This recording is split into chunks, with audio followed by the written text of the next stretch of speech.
안녕하십니까? 여러분의 즐거운 저녁 시간에 보탬이 되는 뉴스 플러스입니다.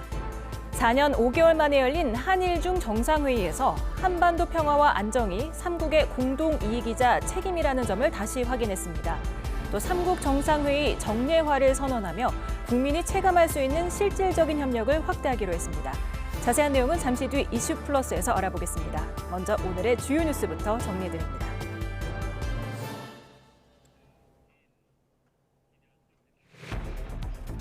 한일중 정상이 공동선언을 통해 3국 협력을 제도화하기로 했습니다. 한반도 평화가 공동 책임이라고 강조했지만 한반도 비핵화에 대한 언급은 빠져 입장차를 재확인했습니다. 북한이 한일중 정상회의를 앞두고 군사정찰위성 발사 계획을 통보했습니다. 우리 군은 북한이 다른 미사일을 섞어 발사하며 도발할 가능성에도 대비할 방침입니다. 군기 훈련, 이른바 얼차려를 받던 훈련병이 사망했습니다. 군 당국은 규정에 어긋난 군기 훈련을 벌인 정황을 확인하고 민간 경찰과 합동 조사에 착수했습니다. 최상병 특검법 재표결을 하루 앞두고 여야가 물밑 표싸움이 치열합니다. 본회의 안건을 논의하기 위한 원내대표 회동은 빈손으로 끝났습니다. 최상병 사건 당시 해병대 지휘부가 대원들의 수중수색 사실을 인지한 정황이 담긴 녹취 파일이 추가로 공개됐습니다. 경찰이 업무상 과실치사 혐의를 지휘부 어느 선까지 적용할지 관심이 쏠립니다.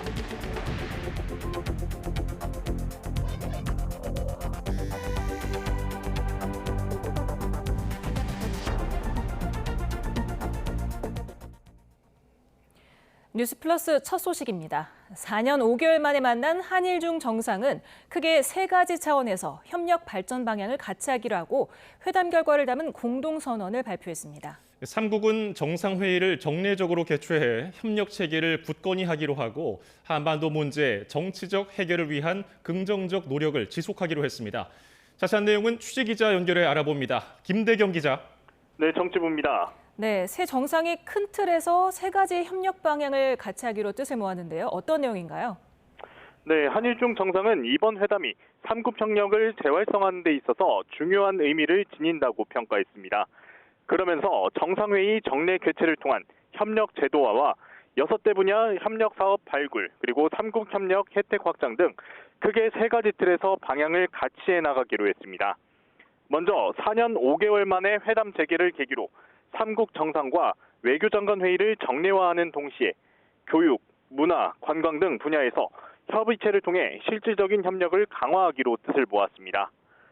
한반도 문제와 관련해서도 정치적 해결을 위한 긍정적 노력을 지속하기로 합의했다고 전했습니다. 다만 공동선언에는 북한이나 북핵이라는 단어가 담기지 않았는데요. 대신 3국이 각각 우선순위로 여기는 한반도 평화와 납치자 문제, 영내 평화와 안정 문제에 대해서 각자의 입장을 다시금 강조하는 방향으로 의견을 모았습니다. 중국 리창 총리는 앞선 기자회견에서 북한 문제와 관련해 관련 측 자제, 즉 우리나라와 북한이 사태가 악화하고 복잡해지는 것을 예방해야 한다는 취지로 말해 한일과 중국 간 시각차를 재확인했습니다. 예, 이 밖에 3국이 또 어떤 분야에서 협력을 강화하기로 했습니까?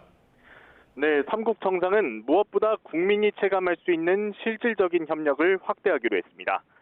6개 분야별로 나눠 인적 교류와 기후변화 대응, 그리고 경제통상 분야 협력 등을 강화해 나가기로 한 겁니다. 먼저 오는 2025년과 26년을 3국 문화교류의 해로 지정하고 2030년까지 3국 간 인적 교류를 4천만 명까지 늘리기로 목표를 세웠습니다. 기후변화와 저출생 고령화 대응도 3국 협력을 더 키우기로 방향을 잡았습니다.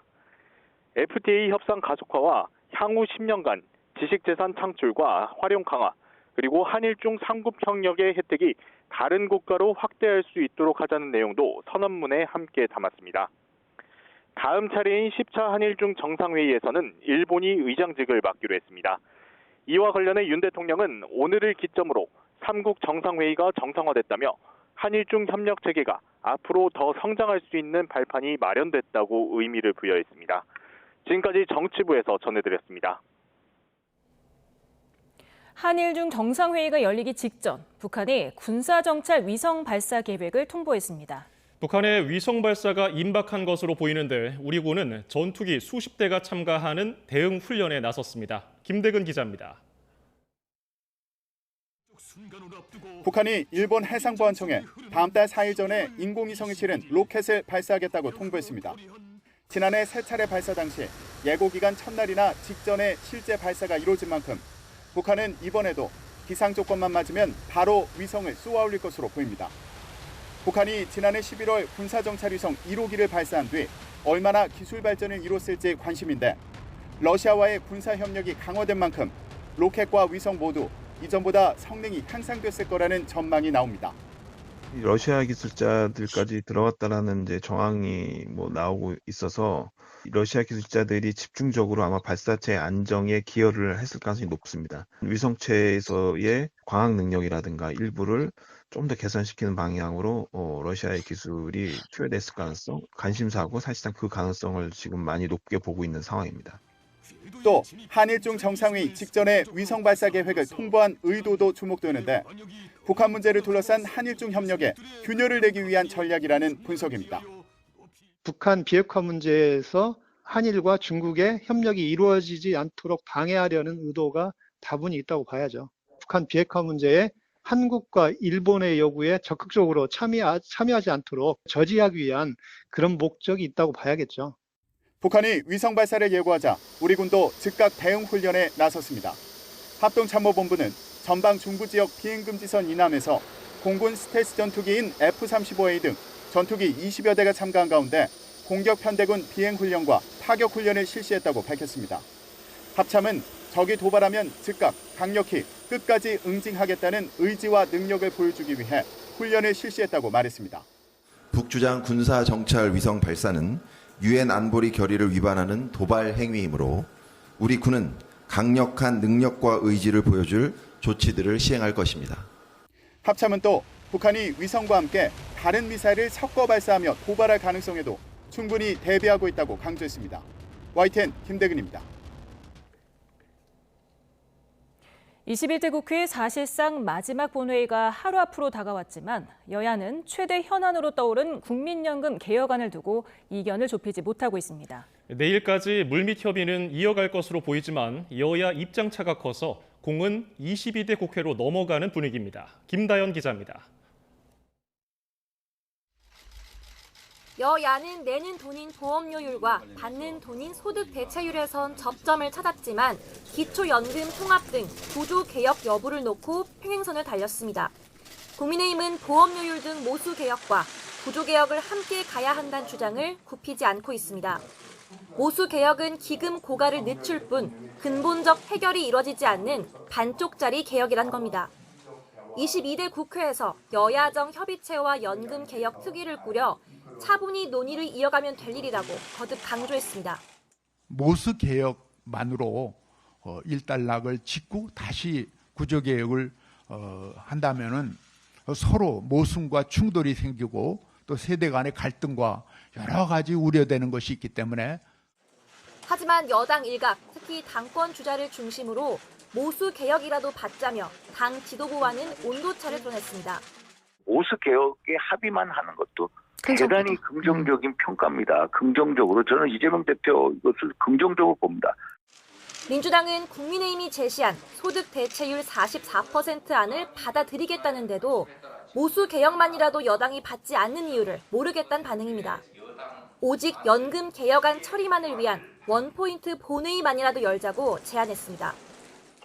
다시 미루면 무슨 위원회 구성하고 뭐 하고 논의하고 이러느라고 한 1년 갈 거고 그러면 곧 지방선거고 그 다음이 대선인데 실제로 할 수 있겠습니까?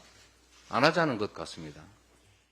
연금개혁특위 김성주 의원은 별도 기자회견을 열고 여당 측 서명이 담긴 비공개 합의문까지 공개하며 여당의 수용을 거듭 압박했습니다. 다만 여당이 협조적이지 않은 만큼 22대 국회에서라도 조속히 결론 내야 하지 않겠느냐는 현실론도 제기됩니다. 모수 개혁을 합의하고 처리하고 가기는 어려울 것으로 보입니다. 22대에서라도 해야죠. 네, 해야 되는데 그때는 정부가 더 책임 있는 자세로 나와야 할 것입니다. 여야는 국회의장 주재로 열린 원내대표 회동에서도 절충점을 찾지 못했습니다. 연금 개혁 공방에 민생 현안을 둘러싼 주도권 다툼의 성격도 가미되면서 22대 국회에서도 치열한 신경전이 우려된다는 전망도 나옵니다. YTN 김다연입니다. 최상병 특검법 재표결이 진행될 21대 국회 마지막 본회의를 하루 앞두고 여야 기싸움이 최고조에 달했습니다. 국민의힘은 최대한 출석해서 반대표를 던질 거라며 이탈표 단속에 당력을 쏟았고 민주당은 특검은 양심의 문제라면서 이탈 표심을 자극했습니다. 강민경 기자입니다. 여야는 21대 국회 마지막 본회의의 안건을 정하기 위한 회동에서도 성과를 내지 못했습니다. 여야 이견이 없는 민생 법안만 처리하자는 국민의힘과 최상병 특검법 재표결 등 쟁점 처리가 불가피하다는 민주당이 끝내 평행선을 달린 겁니다. 특히 특검법 관련해서 동의할 수 없기 때문에 내일 본회의 의사일정 자체에 대해서 합의할 수 없다. 최해병 특검법과 관련된 제2 처리 그리고 부의돼서 올라온 전세사기 특별법에 대한 처리 그리고 김진표 국회의장은 앞서 예고한 대로 여야 합의 없이도 본회의를 열겠다는 입장입니다. 이에 따라 최상병 특검법 여야 표 대결은 피할 수 없게 됐습니다. 국민의힘은 본회의에 최대한 많이 출석해 반대표를 던질 거라 강조했지만 김근태 의원이 추가로 특검 찬성 뜻을 밝히며 이탈표가 5명으로 늘어났습니다. 두 자릿수 이탈표가 나올 경우 리더십 타격이 불가피한 만큼 막판 표 단속에 안간힘을 기울였습니다. 특검법은 그동안 여야 합의로 추진하고 상정해 왔던 것이 오랜 관행입니다. 우리 국회의장님과 다수당인 민주당이 깊이 생각을 하셔서 민주당은 최상병 특검은 당파적 이익을 떠난 양심의 문제라며 여권 이탈 표심을 자극했습니다. 젊은 군인의 억울한 죽음과 수사 외압의 배후를 밝히는 데는 여야가 따로 없다며 권력이 아닌 국민만 보고 한 표를 행사해달라고 요구했습니다. 역사가 국민의힘 의원님들의 선택을 기억할 것입니다. 용산이 아니라 국민을 두려워해야 합니다. 헌법과 양심에 따른 결단을 호소드립니다. 여당 내 특검 이탈표 규모는 앞으로 야권이 확실히 전국 주도권을 쥐느냐 아니면 여권이 최소한의 방어선을 구축하느냐 여부와도 무관하지 않아 보입니다. 다가오는 22대 국회 초반 전국 향방을 가를 첫 분기점이 될 거란 관측이 나오는 이유입니다. YTN 강민경입니다. 해병대 최상병 순직 사건 당시 해병 1사단장과 7여단장이 대원들의 수중수색 투입 사실을 알고 있었다는 취지의 녹음 파일이 추가로 공개됐습니다. 최상병이 소속된 포병 7대대 대대장이었던 이모중령의 변호인 김경호 변호사는 사고 당일 이모중령과 상관인 7여단장의 통화 녹취를 공개했습니다. 녹취에서 7여단장은 임성근 전 해병 1사단장이 현장 지도를 오는데 몇 중대로 안내해야 하느냐고 물었고 7대대장은 대원들이 물속에 들어간 모습을 보려면 간방교 일대로 가면 된다고 답변했습니다. 이는 자신들이 수중수색 명령을 하지 않았고 과실치사 혐의 책임도 없다는 임 전 1사단장과 7여단장의 기존 해명과 배치되는 내용이라고 김 변호사는 설명했습니다. 육군 훈련병이 군기 훈련을 받다 순직한 사건과 관련해 군기 훈련 당시 규정을 어긴 정황이 드러났습니다. 군과 민간 경찰이 합동 조사에 나섰습니다. 김문경 기자가 보도합니다.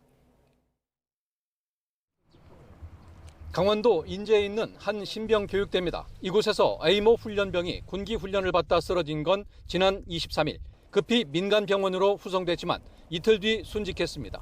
군기 훈련은 체력 단련과 정신 수양 등이 있는데 이 훈련병은 다른 동료 5명과 함께 완전 군장으로 연병장을 달리는 군기 훈련을 받은 것으로 전해졌습니다. 군기 훈련 규정상 완전 군장 상태에서는 걷기만 가능합니다. 현재 민간 경찰과 함께 군기 훈련 과정에서 규정 위반은 없었는지 이런 부분들을 포함하여 정확한 사고 원인과 경위 등에 대해서 면밀하게 조사를 진행하고 있습니다.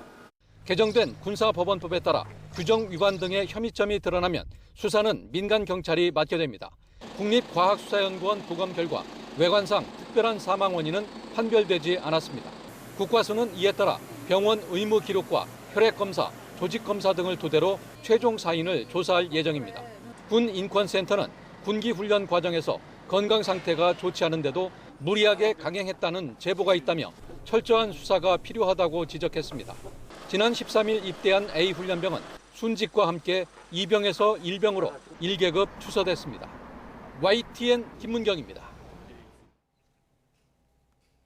뺑소니 혐의로 구속된 가수 김호중 씨에 대해서 보공 수사를 이어가고 있는 경찰이 음주운전 혐의 입증을 자신했습니다.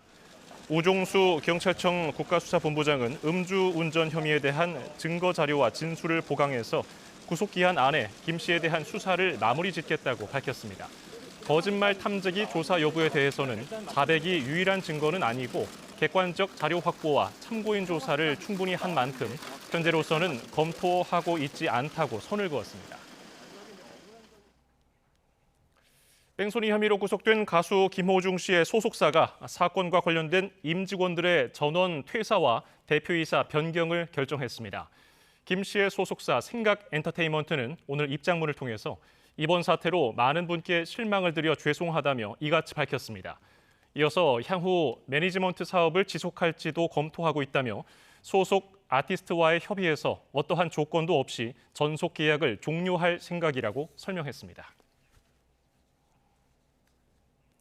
부산에서 외국인 노동자와 유학생 등을 상대로 불법 도박장을 운영하고 불법 대부업체까지 차린 베트남인 조직이 경찰에 적발됐습니다. 피해자를 상대로 최고 연이율이 10,000%가 넘는 이자를 받아 챙긴 것으로 드러났는데 피해자 상당수가 불법 치료자인 탓에 경찰 신고도 제대로 이루어지지 않았습니다. 차상은 기자입니다. 평범한 당구장처럼 보이는 가게 문을 경찰관들이 열고 들어갑니다. 당구대 건너편에서는 마치 카지노처럼 칩을 걸고 게임을 하는 사람들이 가득합니다. 베트남 국적 40대 A씨 조직이 지난해 8월부터 최근까지 부산 사상구에서 운영한 불법 도박장입니다. SNS를 통해 외국인 유학생과 노동자 등을 도박장으로 끌어들여 불법 환전을 대가로 1억 원을 챙긴 것으로 드러났습니다. 경찰 조사 결과 해당 조직은 불법 대부업도 일삼았습니다. 최고 연이율이 10,000%가 넘는 살인적인 금리를 내세워 2년 10개월 동안 15억 원을 챙겼습니다. 하지만 피해자들은 경찰에 신고할 엄두를 내지 못했습니다. 피해자 상당수가 불법 체류자인데다 조직원들이 피해자의 신상을 SNS에 공개하며 협박을 일삼았기 때문입니다. 피해자들이 아마 외국인이기 때문에 국내에서 급전이 필요할 때 이래 몇십만 원씩 몇백만 원씩 빌려준 것으로 저희들이 추정을 하고 있습니다. 조직원들은 벌어들인 돈으로 고가의 수입차와 명품 등을 사들이며 호화롭게 생활한 것으로 드러났습니다. 경찰은 도박장 개설과 대부업법 위반 등의 혐의로 총책 A씨 등 3명을 구속하고 공범 12명을 불구속 입건했습니다. 또 국내 체류하는 외국인을 상대로 한 범죄가 꾸준히 증가하고 있다며 출입국 당국과 함께 단속도 강화할 계획이라고 밝혔습니다. YTN 차상입니다. 해외에 서버를 두고 성착취물 사이트 10여 개를 운영해온 20대 미국 영주권자가 경찰에 붙잡혔습니다. 아동 성착취물을 포함해서 영상 10만여 개를 퍼뜨린 것으로 조사됐는데 우리나라를 경유해서 미국으로 돌아가려다가 인천공항에서 덜미가 잡혔습니다. 김기수 기자입니다. 인천공항 입국장으로 한 남성이 빠져나옵니다. 경찰이 곧장 다가가 남성에게 수갑을 채우고 체포합니다.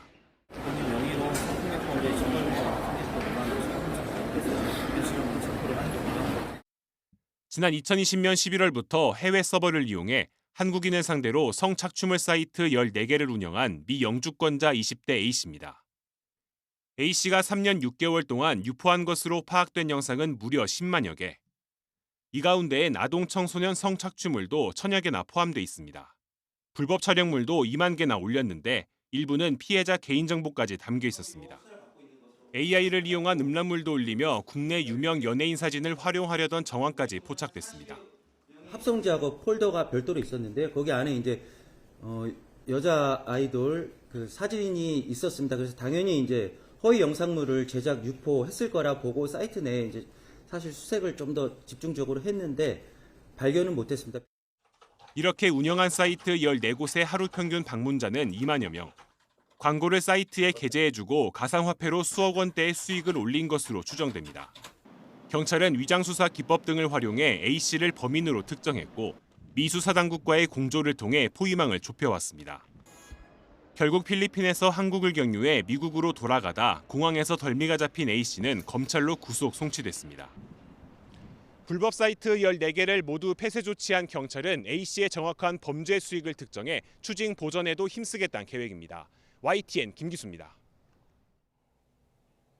오늘 오전 8시 반쯤 충남 홍성군 홍성천에서 50대 여성이 숨져 있는 것을 지나던 시민이 발견해 경찰에 신고했습니다.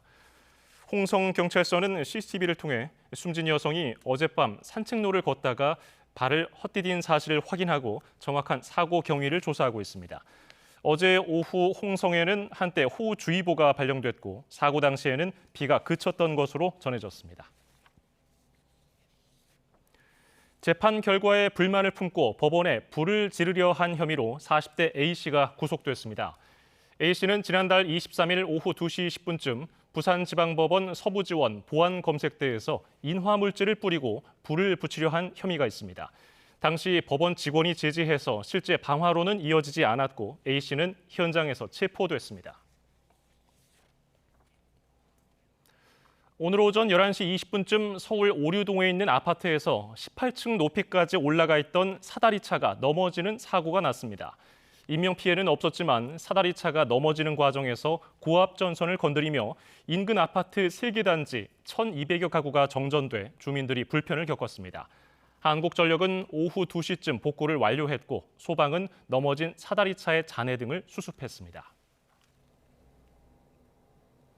국토교통부가 전세 사기 특별법의 보완책으로 공공이 경매를 통해 낙찰받는 과정에서 발생하는 경매 차익을 활용하겠다는 방안을 내놨습니다. 피해자가 원래 살던 집에 최소 10년부터 조건에 따라 최대 20년까지 거주할 수 있도록 지원한다는 게 핵심입니다. 최두희 기자입니다. 지난해 6월 1일 전세사기 피해지원 특별법 시행 이후 1년 가까이 피해지원위원회가 인정한 피해자만 17,000명이 넘는 상황. 이런 가운데 국토교통부가 전세사기 피해자 주거지원 안정을 강화한다는 방안을 내놨습니다. 전세사기를 당했더라도 공공이 경매를 통해 낙찰받도록 해 피해자가 원래 살던 집에서 계속 살 수 있게 하는 방안이 핵심입니다. 정상 매입가보다 낮은 낙찰가로 매입한 차익을 활용해 피해자가 추가 임대료 부담 없이 거주하도록 지원한다는 건데 피해자가 계속 거주를 희망하면 시세보다 최대 70% 할인된 비용으로 조건에 따라 최대 20년까지 거주할 수 있게 됩니다. 피해자들은 살던 주택에 그대로 거주하고 있으나 경매 이후에는 퇴거 위험에 놓이게 됩니다. 공공주택 사업자가 피해자로부터 우선 매수권을 양도받아서 피해 주택을 낙찰받고 해당 주택을 공공임대로 제공해서 임대료를 지원한 뒤 남은 경매 차익은 피해자가 공공임대주택을 퇴거할 때 지급해 보증금 손해를 최대한 회복하도록 돕는 방안도 담겼습니다. 정부는 또 사각지대로 지적된 불법 건축물과 다가구 주택도 경매를 통해 적극적으로 매입하기로 했습니다. 아울러 전세사기 피해자 전용 정책대출 요건을 완화하고 안심 전세앱을 활용해 임대인의 위험도 지표를 제공하는 한편 악성 임대인의 명단 공개도 확대한다는 방침입니다. 앞으로 관건은 정부안이 얼마나 실효성이 있을지입니다. 실제로 LH가 피해자에게 우선 매수권을 넘겨받아 사들인 피해 주택은 단 한 건에 그칠 정도로 LH 매입을 통한 구제 실적은 저조한 상황입니다. 거주가 너무 힘들거나 고통스러운 세입자가 만약에 이사를 간다면 정부의 그 돈으로 지원할 게 아니라 전세 보증금을 유동화시켜서 이걸 가지고 지원하는 방법도 한번 연구해볼 필요는 있습니다. 국토부는 특히 선구제 후 회수 방안을 담은 야당의 특별법 개정안에 대해 주택도시기금의 막대한 손실이 예상된다며 반대 입장을 분명히 한 만큼 이번 방안 발표가 향후 윤석열 대통령에게 거부권 행사를 건의하기 위한 명분 쌓기가 아니냐는 관측도 나옵니다. YTN 최두입니다. 이복현 금융감독원장이 공매도 재개 관련 정책 엇박자 논란에 대해 가능한 빠르게 재개해야 한다는 기존 입장을 되풀이했습니다. 이 원장은 오늘 한 라디오 방송에 출연해 개인적인 욕심으로는 가능한 범위 안에서 빠르게 공매도를 일부 재개해야 한다고 밝혔습니다. 현재 추진하고 있는 불법 공매도 감지 차단 시스템 구축은 내년 1분기에 가능할 것으로 내다봤습니다. 서울 서초구가 전국 최초로 대형마트의 영업시간 제한을 사실상 해제합니다. 서초구는 7월부터 대형마트와 준대규모 점포의 영업 제한 시간을 자정부터 오전 8시까지가 아닌 새벽 2시에서 3시 사이로 대폭 줄인다고 밝혔습니다. 이에 따라 서초구에 있는 대형마트 4곳과 준대규모 점포 33곳은 새벽 배송을 포함한 전면 온라인 영업이 가능해질 전망입니다. 정부가 의대 증원 등 의료 시스템을 도약시킬 의료개혁에 갈등은 따르기 마련이라면서 조속히 수습하겠다고 강조했습니다.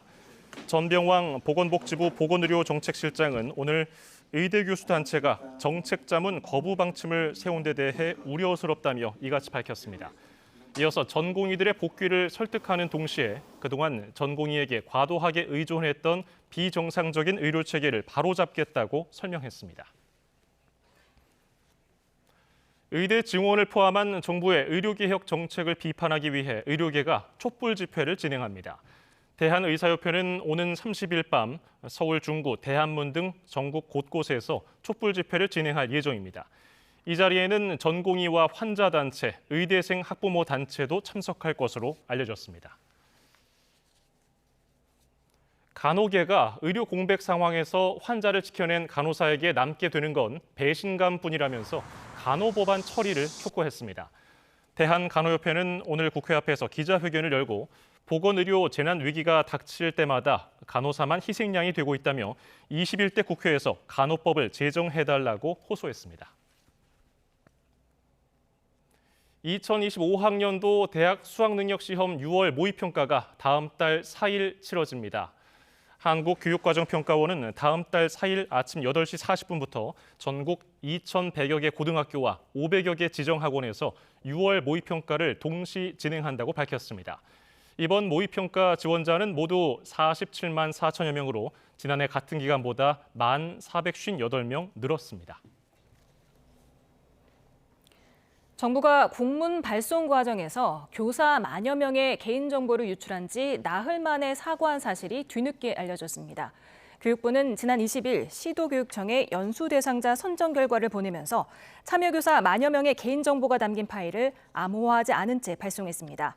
이에 따라 AI 디지털 교과서 관련 연수 교사들의 이름과 전화번호, 소속 학교 등 개인정보가 노출됐습니다.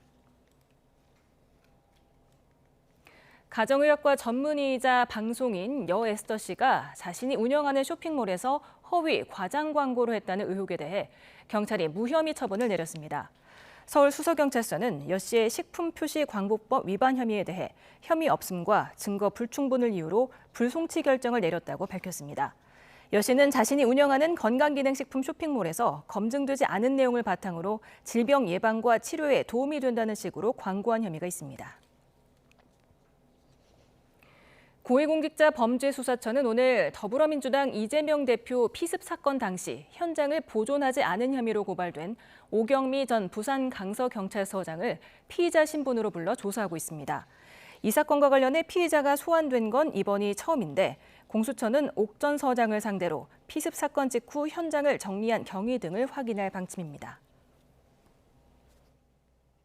유엔 최고법원의 공격 중단 명령에도 불구하고 이스라엘이 가자지구 난민촌을 공습하면서 민간인 등 최소 40명이 숨졌습니다. 하마스가 보복을 천명하고 나서며 교전이 격화하고 있어서 한때 재개설이 돌던 휴전 협상이 더욱 어렵게 됐습니다. 정유신 기자입니다. 어두운 골목 사이로 사이렌을 울리며 구급 차량들이 도착합니다. 가자 민방위 대원들이 무너진 잔해를 치우며 생존자를 찾고 크게 다친 어린이들이 실려 나옵니다. 공습이 이뤄진 곳은 가자지구 최남단 라파 서부의 알슌탄 피난민촌입니다. 이스라엘군이 지난 7일 라파 동부 공격을 시작하자 피난민 수천 명이 모여든 곳이라 인간인 피해가 컸습니다. جينا هون نجري لقينا الشارع طيقه مش شايفين ولا حاجه المهم كيف ما تعرف دخلنا في الدار ما لقيناش فيها حدا طلعنا فوق الحيطه لقينا مرة بنت وشاب مقطعين تقطيع. 사망자 대부분은 여성과 어린이로 알려졌고 더 늘어날 수 있다고 격신월사 관계자는 전했습니다. 특히 이스라엘 공습 지역이 인도주의 구역으로 지정된 곳이라 전쟁 범죄 비난 가능성이 커졌습니다. 이스라엘군은 하마스 근거지를 정밀 타격한 것이라며 무장 세력 고위 간부 2명이 사망했다고 주장했습니다. 이스라엘은 국제사법재판소가 라파 지역 공격을 중단하라고 명령한 뒤에도 공습을 멈추지 않고 있습니다. 이번 공습은 하마스가 텔아비브 등 이스라엘 중부 지역을 겨냥해 중장거리 로켓 10여 발을 발사한 지 몇 시간 만에 이뤄졌습니다. 하마스는 이번 공습이 민간인 학살이라고 반발하며 대대적 보복을 선동하고 나섰습니다. 무엇보다 양측의 이번 교전이 미국 등의 중재로 인질석방 협상 재개설이 나오던 시점에 격화돼 국제사회가 촉각을 곤두세우고 있습니다. YTN 정신입니다. 난기류로 인한 항공기 사고가 또 발생했습니다. 이번에는 카타르에서 아일랜드로 향하던 카타르 항공 여객기가 난기류에 휘말려서 승객과 승무원 등 12명이 다쳤습니다. 김잔드 기자입니다. 카타르 도하에서 아일랜드 더블린으로 향하던 카타르 항공 여객기가 강한 난기류를 만났습니다. 튀르키예 상공이었습니다. 안전벨트를 매지 않은 승객들이 천장에 부딪히고 점심을 서빙 중이던 승무원들이 넘어지는 등 기내는 아수라장이 됐습니다. 현지 시각 26일 더블린 공항은 SNS 공식 계정을 통해 카타르 항공 QR017편이 난기류를 만나 승객 6명과 승무원 6명이 다쳤다고 전했습니다. 여객기는 더블린에 무사히 착륙했지만 승객들은 공포에 떨어야 했고 다친 사람들은 병원으로 옮겨져 치료를 받았습니다. I've settled down now that it was quite scary. But unfortunately, there was a couple of passengers that didn't have seatbelts on, so they were thrown in front of us. They were thrown out of their seats and hit their head. It was very scary, to be honest. Like I'm still shivering, right? It was for 10 or 15 seconds, and that was the worst 15 seconds of my life. I have seen few people. They were like literally flying in the plane because it was so pressure in the plane, and they were standing, so they were on the top of the plane. 앞서 지난 21일에는 런던에서 싱가포르로 향하던 싱가포르 항공 여객기가 미얀마 상공에서 심한 난기류를 만났습니다. 기체가 급강하하면서 승객 1명이 숨지고 80명이 넘게 다쳤습니다. 기후온난화가 난기류의 발생 빈도뿐 아니라 강도까지 키우고 있어 대형 사고의 우려가 커지는 상황입니다. 전문가들은 안전벨트 착용이 난기류로 인해 발생할 수 있는 대부분의 부상을 예방할 수 있다며 비행 중 안전벨트 착용을 강조했습니다. YTN 김잔드입니다.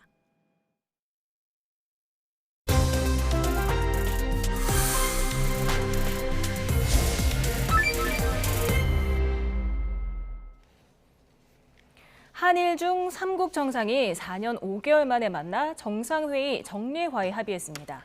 한반도 평화와 안정이 공동의 이익이자 책임이라는 큰 틀의 공감대에도 재확인을 했는데요. 이번 회의의 의미와 성과가 무엇인지 김재천 서강대 국제대학원 교수와 함께 짚어봅니다. 어서 오십시오. 안녕하세요. 네, 지금 4년 5개월 만에 지금 재개가 됐습니다. 여기에 대한 의미 어떻게 부여할 수 있을까요? 모든 정상회담이 그렇겠지만 이번 한일중 정상회담은 정말 만나는 것 자체가 굉장히 중요했던 그런 정상회의가 아니었을까. 국제 환경이 많이 어려워졌습니다. 4년 5개월 동안 만나지를 못한 이유는 코로나 팬데믹이라는 물리적인 이유가 있었지만 그 사이에 국제적인 환경이 많이 악화가 됐어요. 한일중 정상회담을 하기를. 왜냐하면 지금 미중 전략 경쟁 시대라 그러지 않습니까? 그런 전략 경쟁 시대에 한국은 미국과 일본도 마찬가지로 미국과 전략적인 관계를 강화하는 어떤 전략적인 결정을 내렸고요. 그런 미국과 중국은 지금 전략 경쟁을 하고 있습니다. 전 지구적 차원의 전략 경쟁을 하고 있기 때문에 전략적인 방향이 삼국이 바라보는 어떤 전략적인 방향이 굉장히 다른 상황에서 다시 한일중 회담을 하는 게 굉장히 어려운 부분이 있었을 텐데 그래도 그런 전략적인 입장은 다르더라도 삼국이 그래도 협력을 해서 영내 안정을 도모해야 된다라는 데 이제 의견을 합치했고요. 그리고 또 삼국이 이 공통이익이 있습니다. 차차 말씀을 드리겠지만 공통이익이 있으니까 어떤 미중 전략 경쟁, 신냉전이라고도 하는데 그런 어떤 전략 환경과는 별개로 우리가 협력을 도모하는 것이 맞다. 그래서 어렵게 진짜 어렵게 4년 5개월 만에 만났습니다. 특히 이 한국이 굉장히 좀 중요한 역할을 했기 때문에 삼국 정상회담이 재개가 된 것이고, 그래서 이번에는 정말로 그 만남 자체가 굉장히 중요했고요. 그래서 이제는 그러면은 한일중 회의라는 거, 이 정상회담이라는 거, 이렇게 좋은 삼국 간의 이 외교 기제가 있는데 이런 거 잘 활용해서 앞으로 뭐 어떤 일이 좀 발생하더라도 계속 만나자, 뭐 이제 이런 의기투합을 했다라는 그런 자리였기 때문에 굉장히 의미가 크다고 생각합니다. 예, 이번에 그 정상들이 뭔가 발표를 할 때 뒷배경을 보니까 한일중 영문으로도 그런 순서로 되어 있더라고요. 이게 어떤 의미가 있어서 이렇게 정한 겁니까? 먼저 일본에서 개최가 됐었죠. 한일중 정상회담이. 그리고 중국에서 개최가 됐고, 그리고 이제 한국에서 개최가 됐습니다. 그러니까 각 나라에서 일단 자기 나라는 가장 그 앞에 갖다 붙여요. 한국 같은 경우에는 한국이 먼저 나오고, 중국은 중국, 일본은 일본 먼저 앞에 나오는데, 회의를 개최하는 순서대로 이제 갑니다. 그게 좀 관행이 돼버렸어요. 그래서 한국 같은 경우에는 그 다음에 일본, 중국 이 순서로 회의를 개최하니까 한일중, 중국은 중일한. 왜냐하면 중국 다음에 일본이 개최하고, 일본 같은 경우에는 일본 당연히 먼저 앞에 나오고, 그리고 일중한 뭐 이런 식으로 이름을 붙이는 것이 관례가 됐기 때문에요. 특별한 의미는 없다고 생각합니다. 이게 이제 한국이 무슨 이 일본을 훨씬 더 조금 높게 평가를 하기 때문에, 왜냐하면 일본과 한국은 어떤 정체성도 공유를 하고 있고, 아까 말씀드렸듯이 이 신냉전 미중 전략 경쟁에서 미국과 좀 전략적인 어떤 입장을 공유하고 있는 부분이 있기 때문에 우리가 그래서 뭐 이제 일본어 더 중요하게 생각해서 한중일 막 이러다가 왜 한일중 한 게 아니냐 그러는데 뭐 그런 부분도 뭐 없지 않겠죠. 하지만 순서대로 하는 것이 관행이 돼 버렸기 때문에 그냥 순서대로 개최하는 순서대로 이 이름을 갖다가 이렇게 부르게 됐다, 이렇게 이해하시면 될 것 같습니다. 네, 그런데 이번에 중국에서 시진핑 중국 국가주석이 아니라 지금 리창 총리가 왔단 말이에요. 앞으로도 계속 이런 식으로 총리가 오는 겁니까? 늘 그래 왔어요. 사실 이 한일중 정상회담이 발족이 됐을 때 아마 제 기억이 맞는다면은 당시 김대중 대통령과 그때 이런 한일중 정상회담을 우리가 발족하자고 했던 그 의기투합했던 그런 회의에 참석했던 중국 측 인사가 주롱지 아마 총리였을 거예요. 그래서 그 이후부터는 그게 관행이 됐습니다. 그래서 중국에서는 늘 총리가 참여를 했고요. 근데 뭐 한국과 일본 입장에서 보면 조금 아쉬운 부분이 있겠죠. 최고 지도자는 사실 주석인 것을 다 알고, 근데 뭐 2000년대만 하더라도 사실 중국의 총리가 나름대로 좀 실권이 있지 않았었을까. 뭐 권력 서열로 2인자이면은 분명하고요. 그래서 보통 우리가 얘기할 때 뭐 시진핑, 뭐 리커창 체제 그랬는데, 적어도 시진핑 3기에 들어서서는 총리가 얼마나 좀 독자적인 정치적인 권한이 있을까, 저는 그렇게 좀 의구심을 갖고 있거든요. 그런 상황에서 중국의 총리가 계속해서 한일중 정상회담에 온다, 이거는 조금 아쉬운 부분이 있죠. 그래서 아마 이번에도 리창 총리가 와서 뭔가 중요한 결정을 하고 공동 성명문을 좀 조율을 함에 있어서 시진핑 주석에게 상당히 전화를 많이 하지 않았었을까. 독자적인 권한이 이렇게 많지 않으니까. 물론 오기 전에 상당 부분 조율을 했겠지만 굉장히 전화 통화를 좀 많이 자주 하지 않았을까 생각합니다. 어쨌든 삼국 정상 공동선언 내용의 의미, 어떤 성과에 대해서는 어떻게 평가하십니까? 뭐 여러 성과가 있겠지만요. 그 모두에서 말씀을 드렸지만은 이런 만남을 계속하기로 했다. 그리고 정례화하기로 했다. 사실 정례화하기로 했어요. 2008년에 발족이 되고 첫 번째 회의를 가졌었을 때 2008년서부터 2012년까지는 5년 연속 정례적으로 만났습니다. 근데 이제 역사 문제, 영토 문제가 불거졌던 것이죠. 그 당시에는 아마 생각구 열도를 놓고 일본과 중국 사이에 이제 갈등이 빚어졌고요. 그러니까 뭐 영토 문제였죠. 그러고 나서 2년 동안 회담이 개최가 되지 않았고, 그리고 어렵사리 회담이 2015년인가에 다시 재개가 됐는데, 그러고 나서 또 2년인가 못 만났어요. 왜냐하면 이번에 또 한국이랑 일본 사이도 좀 사이가 많이 안 좋아졌습니다. 역사 문제에 대한 해석 때문에.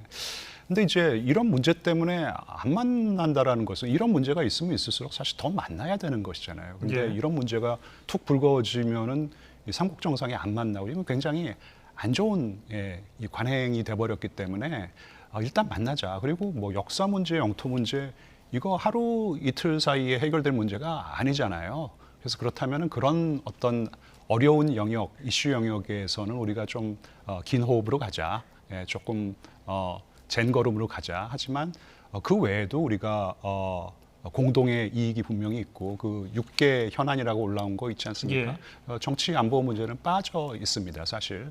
그래서 그런 어떤 우리가 이제 국제 정치에서는 이게 이제 연성 이슈라 그러는데 강성 이슈가 아니고 조금 쉬운 이슈부터 우리가 하다 보면은 궁극적으로는 우리가 어려운 이슈도 우리가 논의할 수 있는 것이고. 근데 우리가 이제 이런 어떤 역사 문제라든지 영토 문제 때문에 좀 갈등을 빚을 때, 에이, 그럼 만나지 말아야지. 이거 하지 말고 어떤 일이 있어서 또 일단은 만나자. 그래서 저는 정례화가 가장 눈에 띕니다. 근데 그 정례화가 뭐 예전처럼 1년 만에 뭐 한 번씩 꼭 만나자는 것이었는지 그게 뭐 명문화가 되지는 않았잖아요. 근데 그런 쪽으로 뭔가 의견 조율이 되지 않았었을까 저는 그렇게 생각합니다. 네, 또 지난 2012년에 논의했다가 또 중단됐던 삼국 FTA에도 속도를 내기로 했는데 삼국의 경제 협력 굉장히 중요하지 않습니까? 네, 뭐 그 삼국이 아까도 말씀드렸지만 전략적으로는 죄송합니다. 입지가 많이 달라요. 네. 그래서 전략적으로는 바라보는 방향이 많이 다르지만 하지만 경제적으로는 서로를 필요로 하죠. 한국과 같은 경우에도 중국이 여전히 시장으로서 중요하고 생산 기지로도 중요한 부분이 있습니다. 완벽한 탈중국화라는 것은 불가능하고 중국 입장에서도 지금 특히 이제 반도체 부문에서 미국이 거칠게 몰아붙이고 있는데 한국과 뭔가 좀 반도체 협력에서 물꼬를 틀 수 있다 그러면은 중국에게 상당히 이익이 되는 부분이 있는 것이죠. 우리가 미국과의 어떤 전략적인 공조를 강화하고 있지만 경제 부문에 있어서는 사실 미국과 모든 사안을 같은 눈높이로 쳐다보고 있는 게 아닙니다. 그거는 나머지 자유주의 국가들도 마찬가지예요. 일본도 전략적으로는 미국과 공조하고 있지만 경제 정책에 있어서는 나름대로 좀 자율성을 발휘하려고 하고 있고 그래서 나름대로 경제 관계를 원만히 잘 유지해 가고 있고 유럽에 있는 자유주의 국가들은 더 말할 것도 없습니다. 중국과의 경제 관계를 잘 유지하고 있는데 한국이 조금 유독 경제 관계가 많이 어려워진 부분이 있어요. 그거는 뭐 다양한 이유가 있어서 제가 여기서 설명드리기는 좀 어려운데 하지만 한국이 전략적으로는 조금 다른 방향을 쳐다보고 있지만 전술적인 차원, 각급 정책에서 특히 경제 정책에서는 뭔가 좀 전략적인 유연성을 발휘해서 자율성을 발휘해서 중국과의 관계를 좀 돈독히 하는 게 중요하다.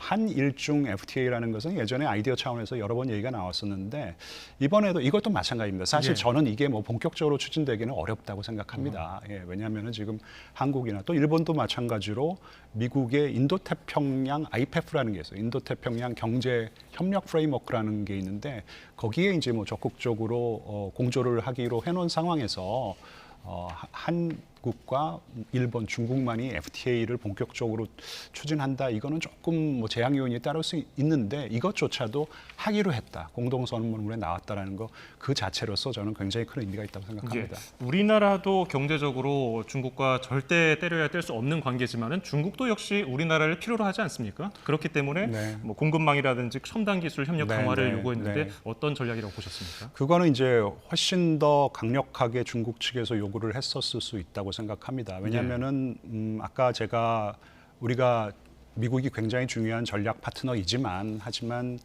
경제 문제에 있어서는 어떤 모든 의견 합치를 볼 수가 없다. 같은 눈높이로만 볼 수는 없다라는 말씀을 드렸는데 그럼에도 우리가 지금 미국의 이 대중 무역 정책, 뭐 공급망 정책을 따라야 하는 부분이 있어요. 이제 그러다 보니까 반도체 산업 같은 경우에 우리가 중국과 협력을 뭐 도모해서 유지해서 우리가 이익을 보는 부분도 많은데 사실 그러지 못한 부분이 분명히 있지 않습니까?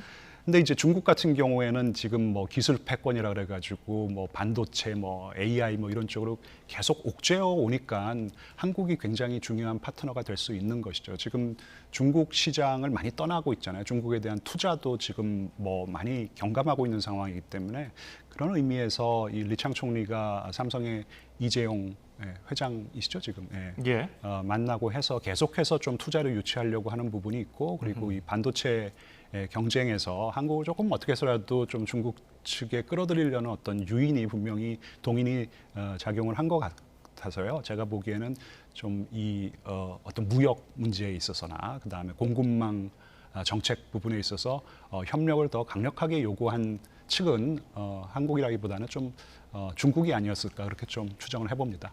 네, 여러 가지 합의를 이뤄냈지만 많은 기대를 모았던 한반도의 완전한 비핵화가 공동의 목표라는 데는 합의하지 못했습니다. 윤 대통령의 목소리 듣고 이야기 나눠보겠습니다. 우리는 한반도의 평화와 안정을 유지하는 것이 삼국 공동의 이익이자 책임임을 재확인하였습니다. 한일 중 삼국 공통의 핵심 이익인 영내 평화와 안정을 보장하기 위해서는 궁극적으로 자유롭고 평화로운 통일 한반도를 실현한다는 목표 아래 유엔 안보리 결의를 충실히 이행하면서 북한의 비핵화를 위해 노력하는 것이 중요합니다. 아울러 북한이 오늘 예고한 소위 위성 발사는 명백한 안보리 결의 위반이며 국제사회가 단호하게 대응해 나가야 할 것입니다. 네, 관련 윤 대통령의 발언 어떻게 들으셨습니까? 저게 아마 저 모두 발언을 오늘 하신 걸로 저는 알고 있거든요. 그러니까 이 사실 이 한일중 정상회담 공동 선언에서 북한의 핵 문제라든지 미사일 문제에 대해서 어떤 적극적인 성명이 나오기는 어렵다라는 예측이 있었죠. 왜냐하면은 이것 또한 지금 뭐 진영화의 세계 질서, 신냉전의 세계 질서에서 이제 진영화가 심화되다 보니까 이 중국과 같은 나라를 이제 수정주의 국가라 그러거든요. 이제 수정주의 국가는 기존의 질서가 마음에 안 들어서 좀 수정해서 고쳐 쓰려는 국가들, 이제 그런 국가들이 좀 똘똘 뭉치고 있는 상황인데 이제 그런 국가 진영에 뭐 중국이 뭐 실질적인 리더 역할을 하고 있다고 저는 보고 있고요. 뭐 러시아가 있고 북한, 뭐 이란 이런 국가들이 있는데 이런 진영화가 심화가 되다 보니까 북한의 전략적인 가치가 굉장히 높아진 거예요. 그러니까 북한을 계속해서 감싸돕니다. 3주 전일 거예요. 아마 이 푸틴이 취임식 하자마자 중국으로 날아갔죠. 그래서 시진핑 주석과 정상회담을 했는데 거기서 나오는 이제 성명문의 일부가 북한을 상대로 밀리터리 인티미데이션 하지 말라. 그러니까 군사적으로 위협을 하지 말라. 이게 굉장히 이례적이에요. 그러니까 북한은 우리가 좀 봐주겠다, 이제 돌봐주겠다, 뭐 이제 이런 거거든요. 우리 북한도 그걸 알죠. 자기네들의 전략적인 가치가 높아졌다는 것을 압니다. 그래서 중국이 어떤 북한 문제에 대해서 적극적인 성명이 나오는 것을 반대할 것이라는 것은 다 알고 있었고, 그럼에도 요미우리 신문에서 북한의 비핵화가 삼국의 공통된 이익이고 책임이다, 뭐 이제 이런 공동성에서 이게 그렇게 될 수 있을까 싶었는데. 보니까 그냥 조금 밋밋한 공동성명이 나왔죠. 그러니까 좀 타협안이었던 것 같아요. 그러니까 한반도 문제는 사실 윤 대통령, 대한민국 대통령이라면 당연히 북한 핵 문제와 미사일 문제를 적극적으로 이제 공동성명에 담아내려는 노력을 해야 되는 것이고요. 근데 중국은 그러지 못하는 지금 입장이고 분명하고, 그러다 보니까 북한의 비핵화, 뭐 한반도의 비핵화, 뭐 한반도의 비핵화라 그러면 우리는 핵이 없으니까 북한의 비핵화를 의미하는 것이고, 한반도 비핵화라는 말이 들어가더라도 북한에게 상당히 좀 압박이 될 수 있으니까 중국이 많이 반대를 했을 것 같으니까 그냥 아주 밋밋한 한반도의 평화와 안정이 삼국의 공통된 이익이고, 그렇게 평화 안정을 도모할 수 있게 하는 것이 삼국의 뭐 공통된 책임이다. 이 정도로 된 것 같아요. 근데 어제 한중 정상회담이 약식으로 열렸잖아요. 그 리창 총리 앞에서 윤석열 대통령이 할 말 다 하더라고요, 보니까요. 북한 비핵화, 특히 지금 뭐 러시아와 이 북한이 이 군사적인 공조를 강화하고 있고, 모든 이 유엔 안보리 결의안을 갖다가 본인이 참석해서 통과시킨 유엔 안보리 결의안을 갖다가 앞장서서 지금 무너뜨리고 있는데, 중국 너희도 유엔 안보리 상임국가 아니냐, 그렇다면은 이런 것을 좀 방지하는데 적극적인 역할을 해라. 뭐 할 말 다 했어요 보니까요. 그러니까 한중 정상회담 자리에서. 그러니까 이제 공동 성명에서는 요 정도로 하고, 그러니까 너무 또 뭐 공동 성명에 이거 반드시 북한 비핵화 넣어야 된다 뭐 그러면은 중국이 되게 부담스러울 수 있잖아요. 지금 상황에서 제 판단에는 판을 좀 살려가는 게 중요하다고 생각합니다. 이게 지금 4년 5개월 만에 만났는데 계속 비핵화 문제에 대해서 공동 성명에 이거 넣자 저거 넣자 해가지고 중국이 이러면 안 올래 이제 다시는 이제 이런 상황을 예방하는 게 중요했기 때문에 요 정도 선에서 타협이 된 것 같습니다. 그런데 북한이 3국 정상회의를 앞두고서 다음 달 4일 전까지 위성을 발사하겠다고 통보를 했습니다. 이렇게 북한의 반응은 또 어떻게 나올 것으로 예상하십니까? 저 잘 모르겠어요. 그러니까 이제 북한이 그 보통 자국이, 그러니까 국가라는 표현에서 그러니까 자신들이 배제가 된 어떤 주요 외교 행사가 열리고 그러면은 좀 심통을 부리는 경우가 있었잖아요. 그리고 지금 중국이 상당히 방어막을 쳐주고 있지만 그래도 자기네 나라를 배제하고 한일중 정상이 모인다라는 게 그렇게 아주 뭐 유쾌하지는 않겠죠. 이럴 때 재를 뿌리는 경우가 많았고, 뭐 국내 정치적으로도 뭐 중요한 어떤 일정이 있었을 때, 뭐 선거가 열린다든지 하면은 뭔가 뭐 도발을 하고 이제 이렇게 합니다. 근데 요즘은 좀 또 그런 행동이 좀 잦아든 것 같기도 하고요. 그래서 이게 과연 한일중 정상회담을 겨냥해서 나온 발언인가? 요즘은 그래도 북한이 자신들의 어떤 군사적인 계획에 따라서 그냥 이런 실험을 진행하고는 해요. 근데 지금 나온 얘기가 27일 0시서부터 6월 며칠이죠? 6월 3일, 뭐 24, 4일, 24, 0시까지 뭐 언제든지 발사하겠다, 실험 발사하겠다 그러는데, 근데 지금 뭐 리창 총리가 머무는 기간 동안은 하진 않겠죠. 그거는 중국에 대한 예의가 아니고, 왜냐하면 뭐 북한도 당연히 이제 중국의 눈치를 어느 정도 봐야 되는 부분이 있기 때문에, 그래서 이게 뭐 군사적인 계획에 따라서 가는 어떤 그런 도발 수순인지 아니면은 이 한일중 정상회담을 그냥 콕 집어서 겨냥해서 한 것인지는 조금 더 분석이 저는 필요하다고 생각을 하고요. 단지 대응이 문제겠죠. 왜냐하면 이것은 뭐 위성 정찰, 그러니까 정찰 위성이라고 하더라도 이 탄도미사일 기술을 사용하는 것이잖아요. 그럴 경우에는 유엔 안보리 결의 위반이기 때문에 이런 어떤 위중함에 대해서는 지금 윤석열 대통령이 지적을 잘 했어요. 모두 발언에서. 이거 굉장히 위중한 것이고 삼국 모두가 이런 데에 대해서는 정말 반대를, 강력한 어떤 반대를 계속해야 된다는 것은 뭐 중국이 그렇다고 뭐 입장을 바꾸지는 않겠지만 이런 식으로 계속 우리의 입장을 표명하는 것이 굉장히 중요하다고 생각하고요. 그런 부분에 있어서는 기시다 총리가 많이 또 동조를 해준 것 같습니다. 일본이 또 북한과의 양자회담을 추진 중이지 않습니까? 네네. 성사 가능성 어떻게 보시는지요? 저는 그렇게 높지 않다고 보입니다. 이게 사실 일본 측에서는 늘 이런 제안을 좀 해왔었던 거고요. 북한이 별로 그렇게 흥미를 보이지는 않았다고 생각해요. 근데 한국과 쿠바가 전격적으로 수교를 한 다음에 뭔가 약간 조금 많이 불편했고, 그렇다면 우리도 뭐 일본에게 좀 손을 내밀어서 좀 그 뭐라 그러냐, 국면 전환을 좀 도모해 보겠다, 뭐 이제 이런 생각도 좀 작용하고 했던 것 같은데, 근데 북한이 큰 흥미는 이제 좀 없어진 게 아닌가. 왜냐하면은 두 가지 선결 조건을 내세우고 있잖아요. 북한의 핵 문제, 뭐 미사일 문제 이런 쓸데없는 소리 하면은 절대로 안 만나주겠다. 그리고 납치 문제 지금 얘기하는데 이게 뭐 언제적 얘기인데, 납치 문제 다 해결된 지가 언젠데, 이게 북한 입장이거든요, 그게요. 그런데 기시다 총리 입장에서는 이게 어쨌든 북한의 최고 지도자를 만나면은 핵 미사일 문제를 거론 안 할 수가 없습니다. 이걸 그냥 안 하면은 뭐 한국한테도 결례고 미국한테도 결례인 것이죠. 이건 반드시 해야 되는 것이에요. 그리고 납치 문제를 언급 안 한다? 이거는 국내 정치적으로 엄청난 타격이 있는 것이기 때문에 이거 둘 다 일본은 해야 되고 북한은 싫다라는 거예요. 그러니까 북한이 뭔가 조금 패를 잡고 있는 것으로 저는 보이고요. 그러니까 북한이 뭔가 지금 기시다 총리의 좀 약점을 저는 좀 잡은 게 아닌가. 그리고 기시다 총리가 지금 9월 자민련 총재 선거 있으면은 총리 계속하기 좀 어렵다라는 거를 지금 알고 있잖아요. 다들 좀 알고 있잖아요, 그죠?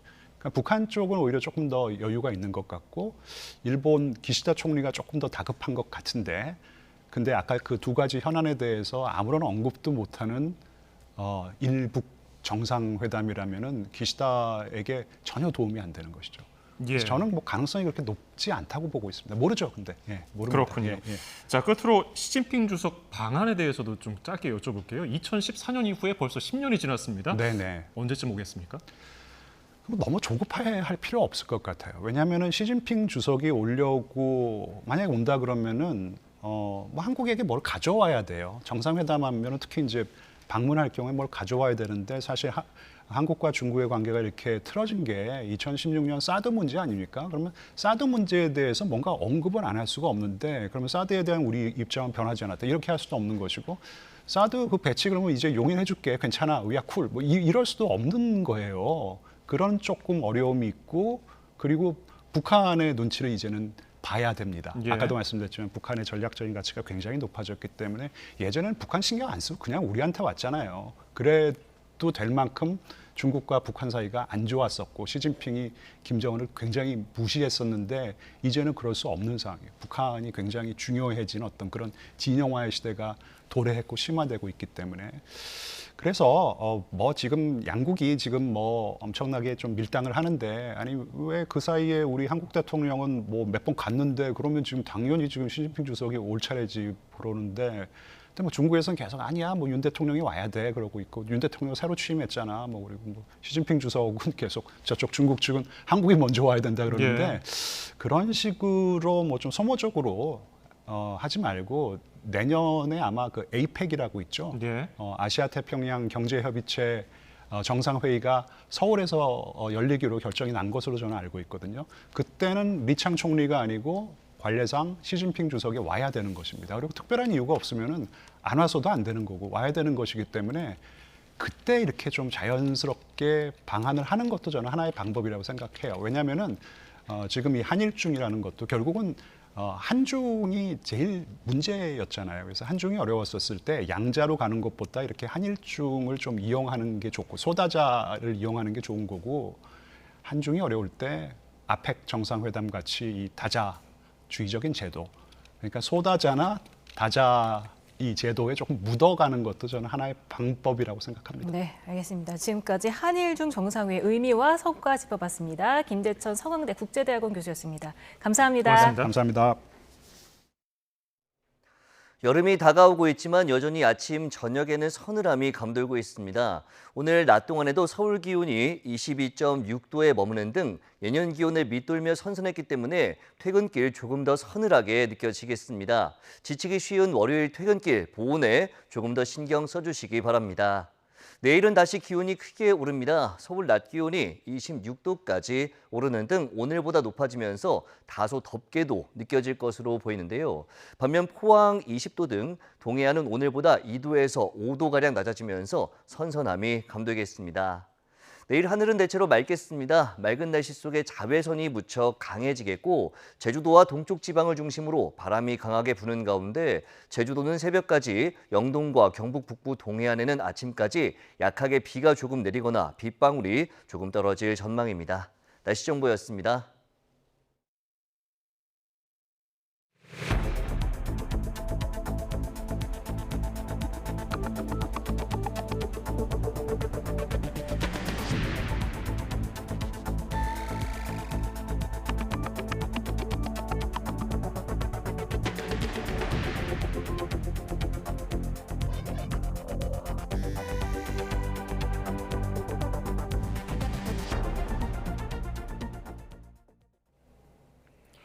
최상병 순직 사건 당시 해병대 지휘부가 대원들의 수중수색 투입 사실을 알고 있었다는 취지의 녹음 파일이 추가로 공개됐습니다. 경찰이 막바지 수사를 이어가고 있는 가운데 업무상 과실치사 혐의가 지휘부 어디까지 적용될지 관심이 쏠립니다. 김근우 기자입니다. 해병대 최상병이 물살에 휩쓸려 순직한 날 새벽, 실종자 수색 작전에 투입된 최상병 소속 부대 대대장 이모중령은 상관인 7여단장의 전화를 받습니다. 임성근 전 해병대 1사단장이 현장 지도를 오는데 어디로 안내해야 하느냐는 겁니다. 사단장님 너희 한계중대 오신다고 하셨는데 몇쯤 들어왔납니까? 이중령이 사단장 현장 지도 장소로 추천한 곳은 내성청 감방교 일대에 있는 13중대. 물 속에 있는 모습을 보여줄 수 있다는 이유였습니다. 그 물속에 좀 들어있는 거 보려면 감방교 일대로 가면 될 것 같습니다. 감방교? 예, 거기에 13중대 있습니다. 칠려단장은 오전 9시나 10시쯤 이중령의 추천대로 감방교의 현장 지도를 안내하겠다고 대답합니다. 이 통화가 이뤄진 지 3시간도 채 지나지 않아 최상병은 물살에 휩쓸려 숨졌습니다. 이중령 변호인 측은 이 녹취가 지휘부의 수중 수색 지시가 있었다는 점을 보여준다고 주장합니다. 임 전 사단장과 칠려단장 주장대로 수중 수색 명령이 없었고 오히려 물에 들어가지 말라고 지시했다면 있을 수 없는 대화란 겁니다. 해병대 현장 지휘관들 역시 수중 수색 명령을 받았다고 주장하지만 임 전 사단장과 해병대 칠려단장 등 지휘부 진술은 엇갈리는 상황입니다. 심지어 제가 하지도 않는 수중 수색 지시를 제가 했다고 10개월째 주장하고 있습니다. 결국 경찰 수사의 핵심은 수중 수색 지시가 있었는지, 있었다면 누가 명령했는지가 핵심입니다. 경찰은 진술이 엇갈리는 11대 대장과 칠려단장에 대한 대질 조사 결과를 종합한 뒤 이르면 다음 달쯤 결론을 내릴 것으로 알려졌습니다. YTN 김근우입니다. 육군은 강원도 인제 신병교육대에서 군기 훈련 도중 쓰러져 순직한 훈련병의 사망과 관련해 현재 민간 경찰과 함께 사고 원인을 조사하고 있다고 밝혔습니다. 군 관계자는 규정에 부합하지 않는 군기 훈련을 실시한 것으로 보이는 정황도 있어 이 부분을 함께 조사하고 있다고 덧붙였습니다. 순직 훈련병은 쓰러지기 전 완전 군장으로 연변장을 달리는 군기 훈련을 받은 것으로 알려졌는데 현행 규정상 완전 군장 상태에서 받는 군기 훈련은 걷기만 가능합니다. 육군 신병교육대에서 군기 훈련을 받던 훈련병이 쓰러져 숨진 가운데 부검 결과 외관상 특별한 지병이나 사망 원인은 판별할 수 없다는 구두 소견이 나왔습니다. 국립과학수사연구원은 숨진 훈련병 A씨의 부검을 진행한 결과 외관상 명확한 사인을 확인할 수 없다는 소견을 군과 경찰에 전달했습니다. 국과수는 앞으로 병원 의무 기록과 혈액 검사, 조직 검사 등을 토대로 최종 사인을 조사할 예정입니다. 가수 김호중 씨 음주 뺑소니를 비롯해 인기 연예인이 사회적 물의를 일으키는 사건이 잊을만 하면 한 번씩 터지고 있습니다. 처음부터 거짓말을 하며 오히려 사건을 키우는 경우가 많았는데 왜 이런 일들이 반복되는지 김승환 기자가 보도합니다. 가수 김호중 씨의 뺑소니 사고가 이렇게까지 커진 건 첫 단추를 거짓말로 깨었기 때문입니다. 음주운전 사고를 숨기고자 막내 매니저의 허위 자수를 종용했고 소속사도 김 씨를 보호하다가 거짓말을 낳으면서 큰 인명사고가 아닌데도 줄줄이 구속됐습니다. 메모리 카드 직접 제거하신 건가요? 사고 현장 직후에 떠나신 이유 뭔가요? 운영 방해는 왜? 빅뱅 전 멤버 승리도 지난 2019년 버닝썬 게이트로 갖가지 의혹이 제기되자 혐의를 부인했고 심지어 증거 조작을 주장했지만 이 역시 거짓말이었습니다. 이후 도망가듯 입대한 뒤 무려 9개 혐의로 실형을 살고 출소했지만 사실상 국내 연예계 복귀는 어려워 보입니다.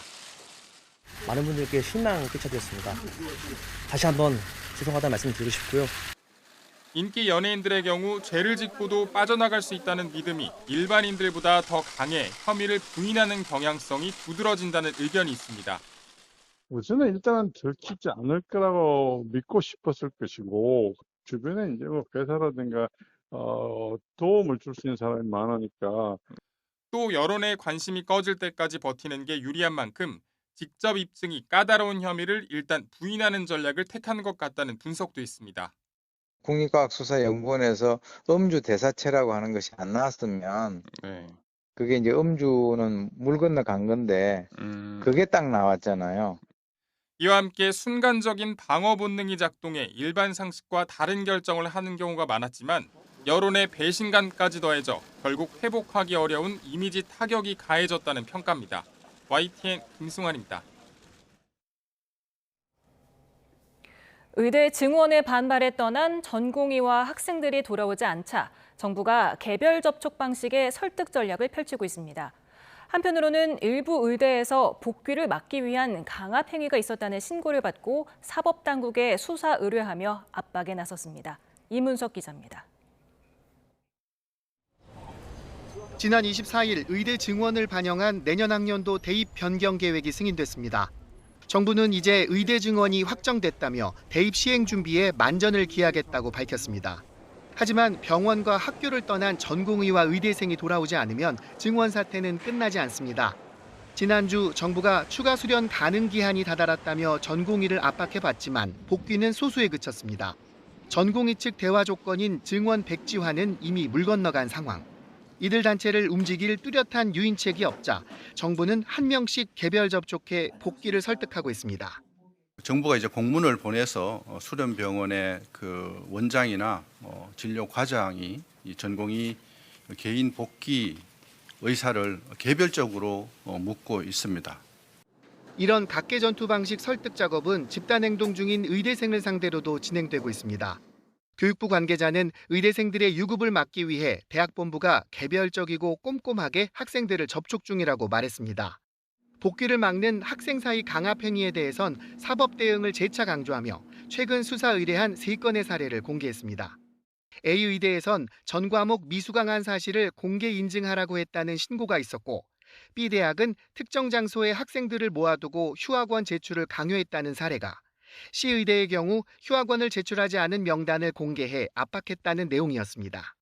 정부는 또 대표 의대생 단체에 제의한 대화를 거부당한 뒤 5개 지역 의대 학생회 측에 각각 대화를 요청한 거로 드러났습니다. 설득 외에 전공의와 의대생을 복귀시킬 뚜렷한 대책이 없어 보이는 상황에서 정부가 개별 공략 카드 전략으로 분위기 반전을 꾀하고 있습니다. YTN 이문석입니다. 2년 전 강원도 강릉에서 할머니가 운전하는 차에 탄 손자가 숨진 급발진 의심사고 원인을 밝히기 위한 재연 시험이 지난달에 이어 추가 진행됐습니다. 유족 측은 이번 재연을 통해서도 운전자 과실로 본 국과수 감정과 달리 차량 결함이 입증됐다고 주장했습니다. 송세혁 기자가 취재했습니다.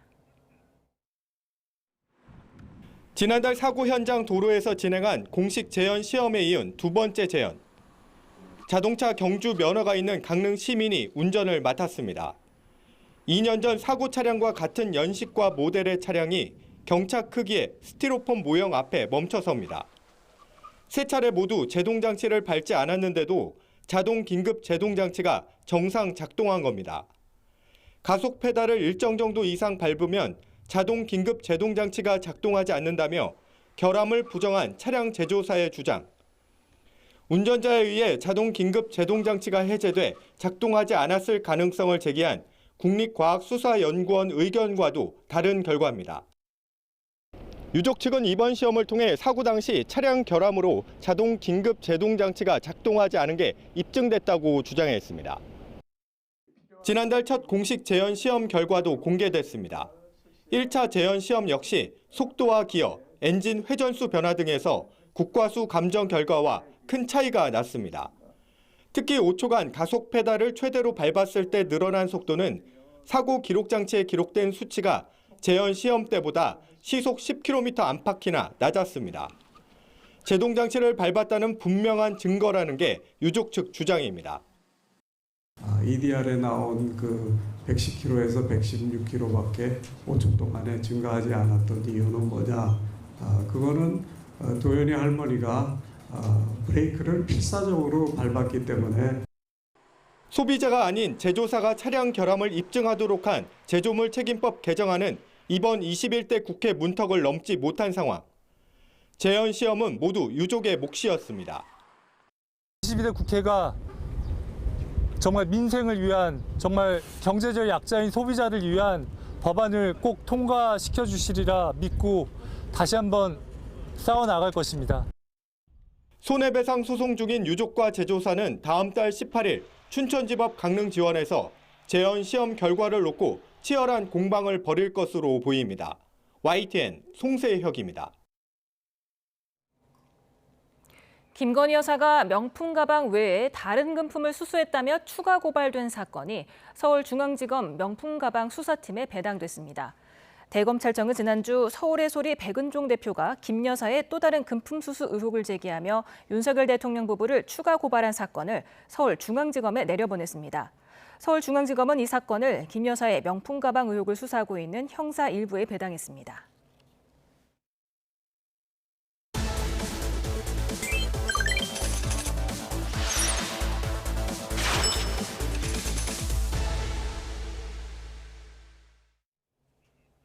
뉴스플러스 오늘의 경제픽입니다. 전세 사기 특별법 개정안이 지난 2일 민주당 주도로 국회 본회의에 부의됐습니다. 개정안의 핵심은 자신의 전세 보증금을 돌려받을 권리를 주택도시보증공사에 넘기고 공사는 임대인에게 구상권을 청구해 받아내는 방식입니다.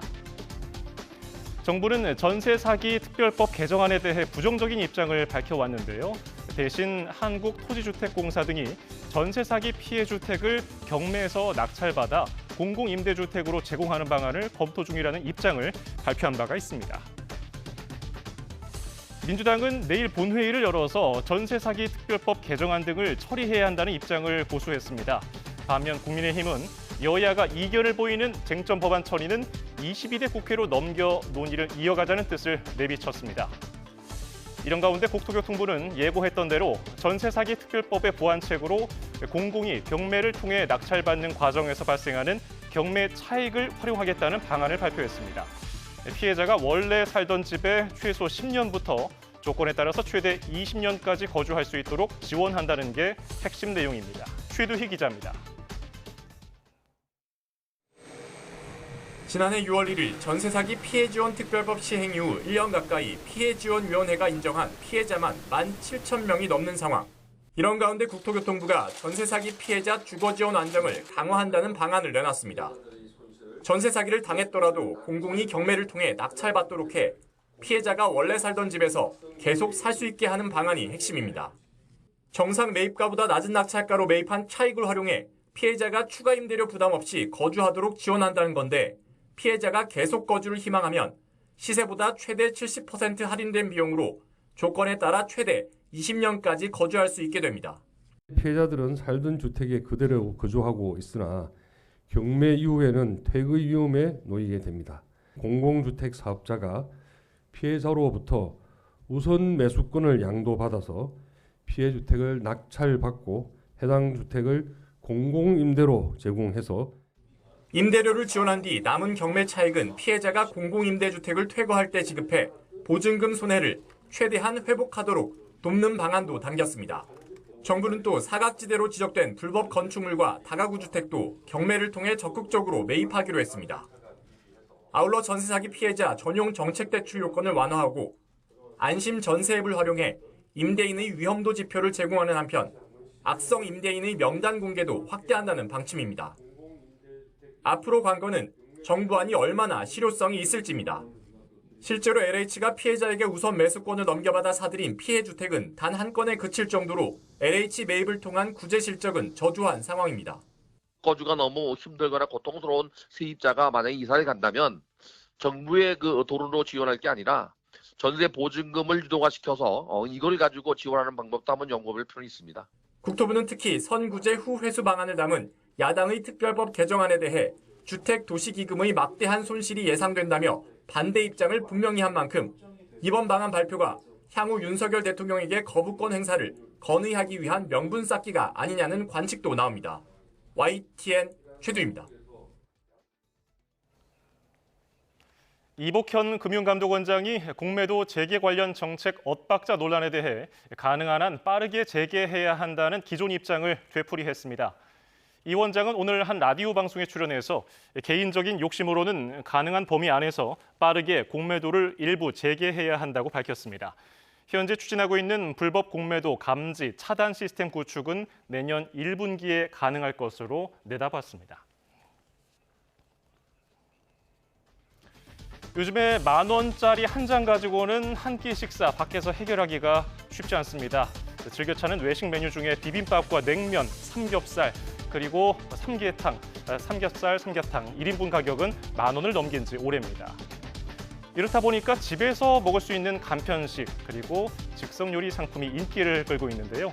주요 대형마트의 신선식품과 즉석 조리식품 매출을 보면은 지난해와 비교해서 눈에 띄게 증가한 것을 볼 수가 있습니다. 산업부가 집계한 실적에서도 식품 매출 성장은 두드러집니다. 올해 2월에서 3월 대형마트 식품 매출은 지난해 같은 달 대비 9자릿수 성장세를 나타냈습니다. 특히 3월에는 대형마트에서 모든 비식품군 상품 매출이 감소세로 돌아섰지만 식품만큼은 탄탄한 성장세를 유지했습니다. 이런 가운데 집밥 쪽 사이에서는 10원이라도 더 아끼기 위한 짠물 소비가 등장했습니다. 가격이 저렴한 덩어리 고기를 사거나 채소와 과일을 냉동 제품으로 구매하는 소비자들이 늘고 있습니다. 보도에 황보혜경 기자입니다. 경기 고양시에 있는 창고형 할인점입니다. 덩어리 고기 판매대 앞에 소비자들 발길이 이어집니다. 다 잘라져 있는 거는 가격도 워낙 부담도 되고 지금 물가도 비싸니까 제가 직접 썰어가지고 소분해가지고 남은 거는 뭐 냉장고에 넣어도 되니까. 직접 손질해야 하는 번거로움은 있지만 단위당 가격이 일반 상품보다 싸다는 장점에 많이 찾고 있습니다. 국내산 돼지고기로 가격을 비교해봤습니다. 이렇게 손질된 고기보다 덩어리 고기를 살 경우 가격이 13% 더 저렴합니다. 올해 들어 지난 22일까지 이마트 창고형 할인점 22개 점포의 덩어리 고기 매출은 지난해 같은 기간보다 36% 늘었습니다. 과일이나 채소는 냉동 제품이 인기입니다. 같은 기간 블루베리와 딸기 등 냉동 과일과 대파 등 냉동 채소 매출은 한 해 전보다 30% 넘게 올랐습니다. 예전에는 생을 좋아했어요. 근데 이제 가족들이 먹는 그게 이제 양이 많아지니까 요즘은 아예 냉동을 제가 사서 먹여요. 고물가의 식자재 부담을 줄이려 창고형 할인점을 찾는 소비자들이 늘면서 점포 매출도 덩달아 증가 추세입니다. 올해 1분기 기준 이마트 창고형 할인점의 매출액은 지난해 같은 기간 대비 12%, 롯데마트의 창고형 할인점은 10%가량 증가했습니다. 특히 신선식품이 물가 상승 영향을 크게 받으면서 국내산 대신 수입 제품을 찾는 소비자들이 눈에 띄게 늘었습니다. 창고형 할인점에 올해 1월부터 4월까지 수입과의 매출은 약 40% 상승했고 또한 수입 돼지고기 매출 또한 25%가량 전년 대비 상승했습니다.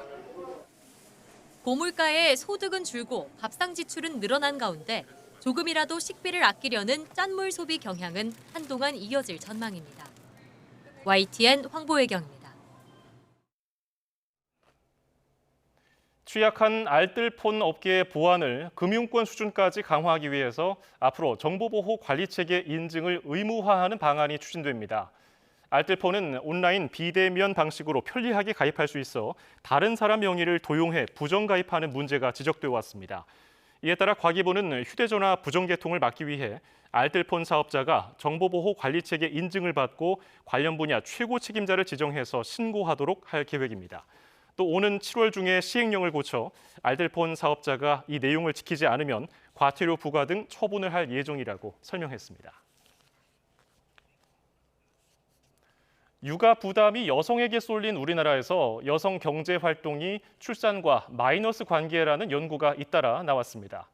통계개발원 우한수 심수진 사무관이 지난 20년간 가계 경제 활동과 출산 간 상관관계를 분석했더니 여성 소득이 100% 증가할 때 자녀 수는 약 4% 감소하는 것으로 나타났습니다. 반면 남성은 소득이 많을수록 자녀 수가 많았습니다.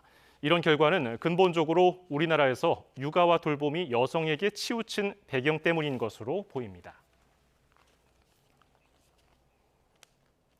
국토교통부가 내일부터 4주 동안 스마트 건설 강소기업을 모집합니다. 스마트 건설 강소기업 선정은 지난해에 이어서 두 번째로 건설 부문에서 반짝이는 신기술과 아이디어를 가진 중소기업을 발굴해 지원하기 위한 겁니다. 선정된 기업에는 정부가 3년 동안 시제품 제작과 아이디어 검증 등 기술 개발 비용 등을 지원하고 경영과 마케팅, 투자, 법률 등 분야별 전문가 컨설팅도 지원합니다.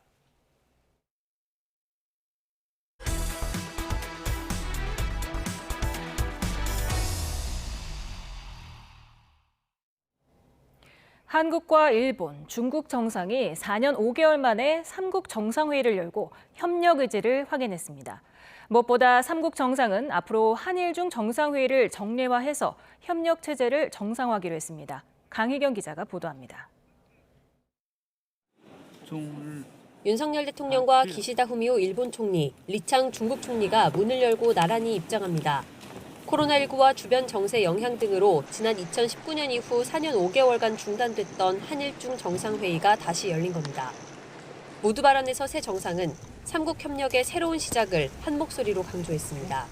3국 협력에 새로운 활력을 불어넣게 되길 기대합니다. 日中間協力は新しい再スタートを切ります。这也是一次新的开启。 이어진 회의에서 3국 정상은 인적 교류와 지속 가능한 발전, 경제 통상 등 6대 분야의 협력 방안을 논의했습니다. 이어 핵심 성과를 담은 한일중 공동선언을 함께 발표했습니다. 가장 먼저 3국은 한일중 정상회의를 정례화해 협력 체계를 완전히 복원하고 정상화하기로 합의했습니다. 3국의 협력 체제가 보다 굳건해져야 합니다. 우리는 3국 정상회의를 정례적으로 개최하고 또 의제로 오른 6대 분야에서 3국 국민이 모두 체감할 수 있는 실질적인 협력을 강화하기로 했습니다. 상호 이해와 신뢰를 키우기 위한 인적 교류 확대와 3국 FTA 협상 가속화 등이 대표적입니다. 来年から2年間を文化交流年とすることに3首脳で一致しました。区域产业链、供应链的合作，推动中日韩自贸区谈判重启。 또 3국이 공통으로 직면한 저출산과 고령화 문제에도 공동 대응하기로 했습니다.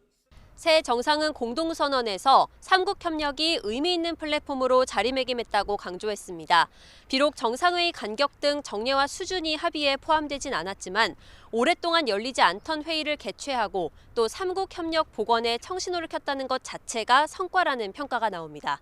YTN 강희경입니다. 한일중 세 나라는 경제 통상 분야에서 3국 FTA 협상 속도를 높이고 영내 공급망 협력을 강화하기로 약속했습니다. 3국 경제인도 한자리에 모여서 경제협력 강화를 위한 실무체 신설 방안을 발표했습니다. 박기원 기자가 보도합니다. 한일중 정상은 자유롭고 포괄적인 다자 무역 체제에 대한 지지를 확인하면서도 3국 간 FTA 협상의 속도를 높이기로 했습니다. 높은 수준의 그리고 호혜적인 3자 FTA를 실현하겠다는 겁니다. 加强区域产业链、供应链的合作，推动中日韩自贸区谈判重启。 수출 통제와 관련한 소통도 지속하기로 약속했습니다. 또 영내 금융 안전망을 구축하고 지식재산권 보호를 위한 협력에도 힘을 모으기로 했습니다. 한일중 경제계 인사들도 4년 5개월 만에 다시 한자리에 모였습니다. 그린 전환, 고령화 등에 함께 대응하고 디지털 전환과 공급망 안정화 분야에서 협력할 것을 약속하는 공동 선언문을 발표했습니다. 비즈니스 서밋과 내실 있는 운영을 위해 경제단체 중심으로 민간 협의체를 설치하고 수시로 통상 현안을 함께 연구하고 논의하기로 하였습니다. 특히 세 나라 경제계는 당면한 과제를 해결하고 경제 활력을 높이기 위해 손을 잡아야 한다는 데 깊은 공감을 표했습니다. 供应链不稳定、不确定性增加等一系列挑战，中日韩三国迫切需要加强经济合作。我々経済界は今後とも3カ国間の協力をさらに進め、アジアの平和と安定に経済面から貢献してまいる所存であります。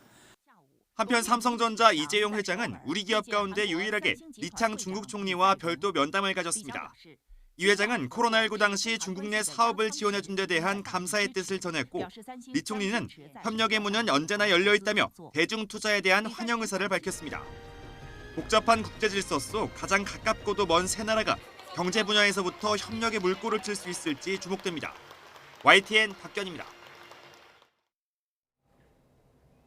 이번 주 22대 국회 개원을 앞두고 연금개혁안과 최상병 특검법을 둘러싼 여야 대치 속에 상임위 배분, 원 구성 논의는 뒷전으로 밀리는 모습입니다.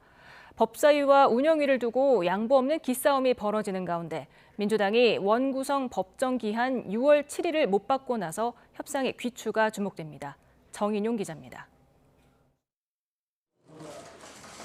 여야가 원구성 협상을 위해 처음으로 마주 앉은 건 2주 전이었습니다. 평소에도 인품이 훌륭하시고 소통 능력이 탁월하시다 해서 늘 존경하고 좋아하는 마음으로 많은 동질감도 있지 않을까 이런 생각이 들고요. 우리 추경호 원내대표님 말투를 들어보니까 고향 말투여서 무척 반갑고. 이후 여야 협상이 본격화했는데 아직 진전된 사항은 없는 거로 알려졌습니다. 최상병 특검법과 연금 개혁안을 둘러싼 여야 갈등이 첨예하게 전개되면서 원구성 협상에 집중할 여력이 없었던 게 주요 원인으로 꼽힙니다. 원구성 관련해서는 좀 논의하시겠어요? 오늘은 그런 자리는 아닙니다. 본회의 전 법안 통과 필수 관문인 법사위와 대통령실을 담당하는 운영위원회 위원장직을 놓고 여야의 양보 없는 기싸움도 여전합니다. 총선 민심을 앞세워 둘 모두 확보하겠다는 민주당과 관례를 깬 입법 독주라는 국민의힘 간 충돌 양상에 변화가 없는 겁니다. 책임 있는 국회 운영을 위해 법사위와 운영위를 민주당 몫으로 확보하겠습니다. 관례와 사실을 외면한 채 국회의장에 이어 운영위와 법사위까지 독식하겠다는 민주당의 발상은 입법 독재를 하겠다는 것과 다를 바 없습니다. 특히 민주당은 국회법에 따른 협상 시한인 다음 달 7일 원구성을 끝내겠다고 못 박았습니다. 안을 내놓아야 서로 협상이 되는 거 아니겠어요? 전혀 안을 내놓고 있지 않기 때문에 협의가 안 된다고 하면 국회법 준수해서 상임위원장 선출하는 그런 과정을 밟겠다는 말씀. 협상 압박 수위를 끌어올리는 의도로 풀이되지만 합의 불발 시 21대 국회 전반기처럼 모든 상임위를 가져오겠다는 엄포로도 분석됩니다. 여야는 상호 절충안조차 주고받지 않은 걸로 전해졌습니다. 최초로 법정 시한을 지키면서도 여야 주장을 조금씩 양보하는 묘수가 필요하다는 지적도 나옵니다. YTN 정인용입니다. 맑은 하늘에서도 갑자기 비행기를 뒤흔드는 난기류는 승객들에게는 공포 그 자체입니다. 그런데 이 난기류가 기후 위기로 인해 더 자주, 더 세게 발생하고 있다고 합니다. 김민경 기자의 보도입니다. 난기류는 비행기가 공중에서 날아갈 때 방향과 속도가 불규칙하게 변하는 공기의 흐름입니다. 마치 바다에서 배가 파도를 만나는 것처럼 비행기도 공기의 파도를 만나며 흔들리는 겁니다. 난기류는 크게 3가지로 분류합니다. 공기가 산을 넘어가면서 상승과 하강기류가 반복해서 생기는 산악파 난류. 따뜻한 공기가 상승해 대기의 상승과 하강 운동이 활발해지는 대류성 난류. 특히 날씨가 좋은 상황에서 급격하게 흔들리는 청천 난류는 미리 파악하기 어렵습니다. 이순신 장군의 그 울덜목 그 물 도는 거 있지 않습니까? 네. 그런 식으로 측류 밑에 흐르지 않은 바람에 따라서 막 역류가 생깁니다. 네. 그 내에 비행기가 혹시 들어가면 굉장히 심한 흔들림이 생기고요. 지난 21일 런던에서 싱가포르로 향하던 비행기는 극심한 난기류로 1분 동안 위아래로 100m 넘게 출렁였습니다. 수직 속도 역시 치솟았다가 급강하했습니다. 최근 이런 난기류가 더 자주, 더 심하게 발생하는 이유가 기후 위기 때문이라는 연구 결과가 나왔습니다. 지구 온도가 높아질수록 대기가 머금을 수 있는 수증기 양이 증가해 지금보다 더 강한 상승기류를 발생시키기 때문입니다. 또 난류는 대기 상층에서 부는 매우 강하고 빠른 바람인 제트기류의 영향이 큰데 온난화로 남북의 온도 차이가 강할수록 제트기류가 강해진다는 겁니다. 문제는 이 강한 제트기류가 동아시아에 위치하고 있다는 건데 우리나라도 안전지대가 아니라는 분석이 나오고 있습니다. 미국 동부에 있는 제트의 강도의 증가에 비해서 거의 한 1.7배 정도 속도로 더 빨리 증가하고 있다는 것을 확인했고 미래 기후에 대해서도 확인해본 결과 그 강도가 유럽에 있는 다른 제트 기류에 비해서 동아시아 제시 훨씬 더 강하게 증가하고 있다는 사실. 강한 청천 난류의 빈도수가 2배까지 증가할 수 있다라는 결론을 저희가 얻었습니다. 항공기상청은 난류 예측을 위한 수치 모델을 개발해 오는 2026년 현업에서 활용할 계획이라고 밝혔습니다. YTN 김민경입니다. 프로야구 한화의 최원호 감독이 성적 부진에 책임을 지고 물러났습니다. 최 감독을 영입한 구단 대표이사도 동반 퇴진했는데요. 시즌 초반 7연승을 달리며 단독 선두를 질주했던 것이 오히려 발목을 잡았습니다. 이경재 기자입니다. 한화의 3월은 화려했습니다. 3월 말까지 7연승을 달리며 단독 선두를 질주했습니다. 한화 팬들 사이에서도 믿기지 않는다는 감탄사가 쏟아졌습니다. 경기장에 발길도 몰렸습니다. 지난 시즌 마지막 경기부터 시작된 홈구장 매진 행렬은 지난달 1일까지 17경기째 이어졌습니다. 하지만 4월부터 성적은 곤두박질 쳤습니다. 4월에 6승 17패로 하위권으로 처졌고 이번 달에 조금씩 살아나고 있지만 구단 고위층에선 더 기다려주지 않았습니다. 최원호 감독과 박찬혁 대표이사가 자진 사퇴 형식으로 책임을 지고 물러났습니다. 감독님께서 먼저 사퇴 의사를 밝히셨고 대표이사는 현장과 프런트가 함께 책임진다는 의미로 사퇴하셨습니다. 아직 많은 경기가 남은 만큼 조속한 감독 선임 등 후속 작업에 최선을 다할 예정입니다. 지난해 5월 갑자기 떠난 수베로 감독 후임으로 지휘봉을 잡은 최원호 감독도 역시 5월을 넘기지 못하고 불명예를 떠안았습니다. 2017년 5월 김성근 감독부터 2020년 6월 한용덕 감독, 지난해 5월 수베로 감독에 이어 5월, 6월에 잔혹사가 4번 연속 이어진 겁니다. 한화는 일단 정경백 수석 코치가 감독 대행을 맡아 팀을 이끌고 가능한 빠르게 사령탑을 선임할 계획입니다. 최근 6경기에서 5승 1패의 상승세를 타면서 5위 NC와 5게임 반, 6위 SSG와 3게임 반차로 8위. 선발 유현진과 마무리 주연상을 중심으로 마운드가 살아나면서 반등의 여지는 충분합니다. YTN 이경재입니다.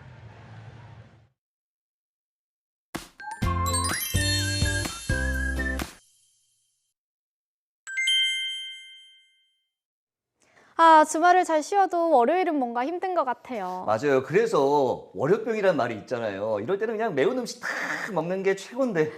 네, 매운 음식도 좋긴 한데 너무 많이 먹으면 오히려 스트레스를 받을 수 있어요. 그보다는 스트레스 완화와 피로 해소에 좋은 바나나를 먹는 게 더 효과적이에요. 아, 그래요? 그러면 고기는 어때요? 왜 저기압일 때는 고기 앞으로 가라 이런 말 있잖아요. 네, 좋죠. 고기에는 트립토판이 풍부한데 그게 행복 호르몬인 세로토닌의 원료로 쓰인대요. 그러니까 기분이 좋아질 수 있죠. 아, 그렇군요. 그리고 견과류도 좋잖아요. 네, 맞습니다. 견과류는 스트레스를 억제하고 부정적인 생각을 잊게 하는 데 효과가 있다고 하니까요. 틈틈이 챙겨 드시기 바랍니다. 네, 알겠습니다. 이번에는 내일 날씨 알아보죠. 네, 오늘은 바람이 불며 한낮에도 예년보다 선선한 날씨가 이어졌는데요. 내일은 서울 낮 기온이 26도까지 오르는 등 날씨가 다시 더워지겠습니다. 하지만 아침, 저녁에는 여전히 서늘함이 감도는 만큼 크게 벌어지는 일교차를 염두에 두고 옷차림하시기 바랍니다. 네, 내일 하늘은 대체로 맑겠습니다. 다만 제주도와 동쪽 지방을 중심으로는 바람이 강하게 부는 가운데 제주도에는 새벽까지, 영동과 경북 북부 동해안에는 아침까지 약한 비나 빗방울이 떨어지는 곳이 있겠습니다. 또 낮 동안에는 전국적으로 자외선이 무척 강해지겠습니다. 네, 남은 한 주간 대체로 맑거나 구름만 다소 지나겠고요. 일교차 큰 늦봄 날씨가 이어질 전망입니다. 지금까지 날씨 캔버스의 원이다. 김수현이었습니다. 오늘 저희가 준비한 뉴스 플러스는 여기까지입니다. 잠시 뒤에는 뉴스퀘어 저녁 8시 뉴스가 방송됩니다. 고맙습니다.